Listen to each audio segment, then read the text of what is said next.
ô bé tôi cần đồng ô chập hơi chưa bây giờ để tôi bao là tôi cần đồng vật chế khó chế thoát chứ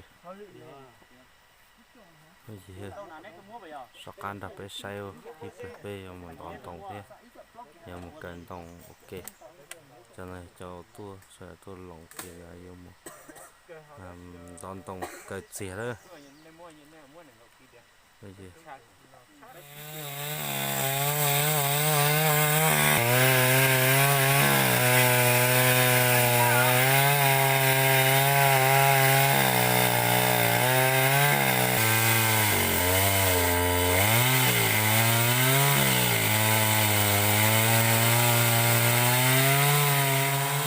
vào tiểu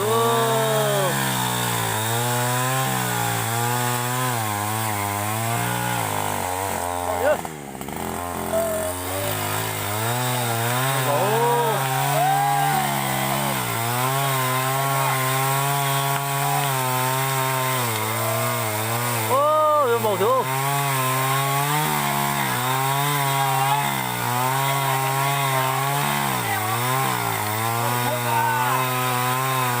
bây giờ cuốn rồi hô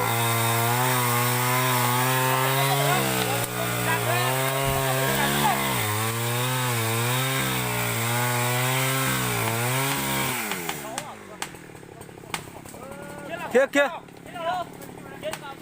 tụi nông một đơn ra mà lúa bò tụi này có lúa bò yêu tụi bệnh nó mùa lời ót tụi này lúa bò tụi bệnh nó kia cho nó vòng ra mà yêu khẩu tụi này nó hốt bò tụi bệnh nó đã có kia tao chỉ tao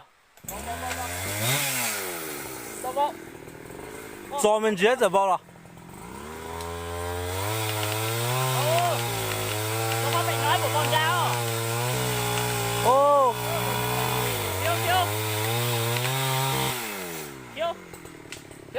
Kia đó là bao giờ? Đã vào khẩu bê đó là bao chinh à? Kia. Lúa bò, để khẩu to mà yo, mù cho nằm lúa bò tụi bệnh nó. Là có kia bệnh nó. Ô, giờ phanh rồi rồi giờ. Đó là còn đấy anh nhớ có cái phát bệnh nó vòng ra khẩu sao à? Ôi, sao nhưng mà kệ nó có thật khơi không bé à? Kia, chẳng nó mù này. Để đâu đi kia. Ôi yo, rồi nó bỏ chỉ bỏ. Ta gọi cho phá mình nó cái buộc khẩu kiểm lại chân gì ra mùn ra. Khua hết rồi giờ rồi, bây giờ tông khua sầu hết rồi. Nói như khua.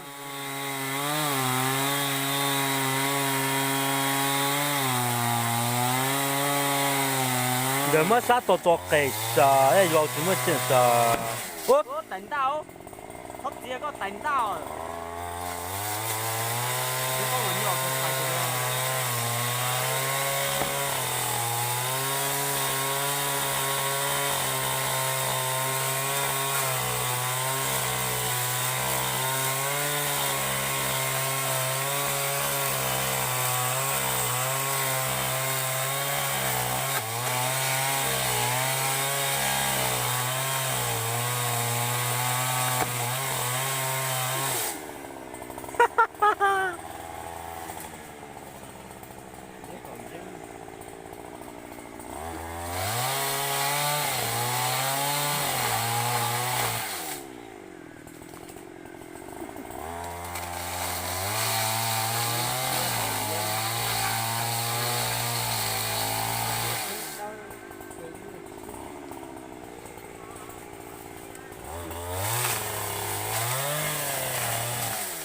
Cái này tàu tù ấy à? Tàu tù thì à.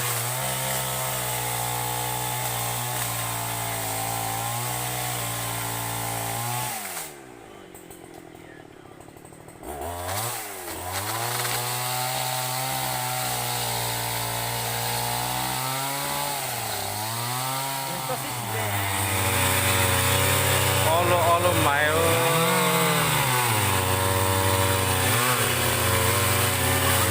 Nó tao nó tập lửa nó về tàu tua tàu nó về tu đó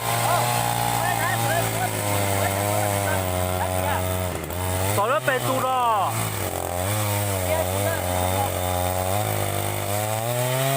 nó bên thế đâu à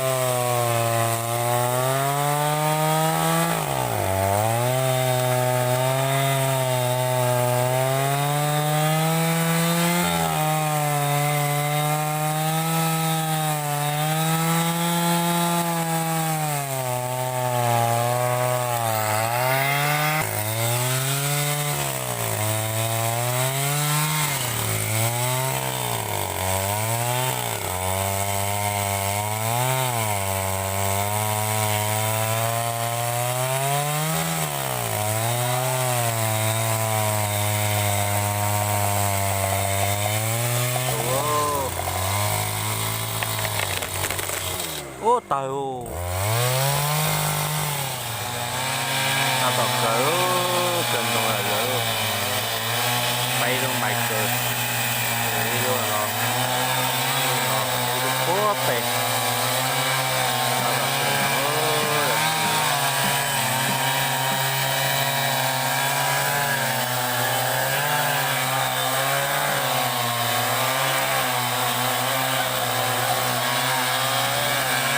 trong chỗ bên một phòng một cục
bé cần nó tập bé ta toàn nón tông luôn nhưng mà chế rồi lên nón rù rù luôn không có gì hơn bé ta toàn nón tông bé dùng chế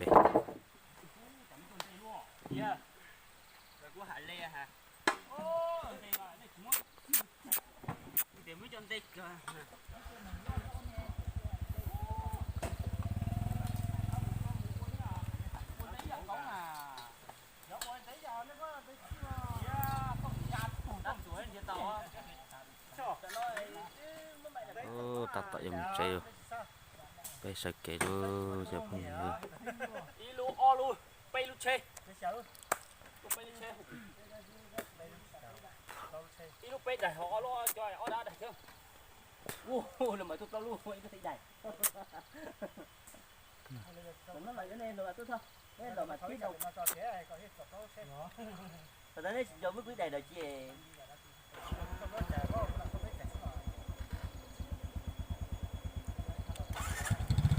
là bây giờ một triệu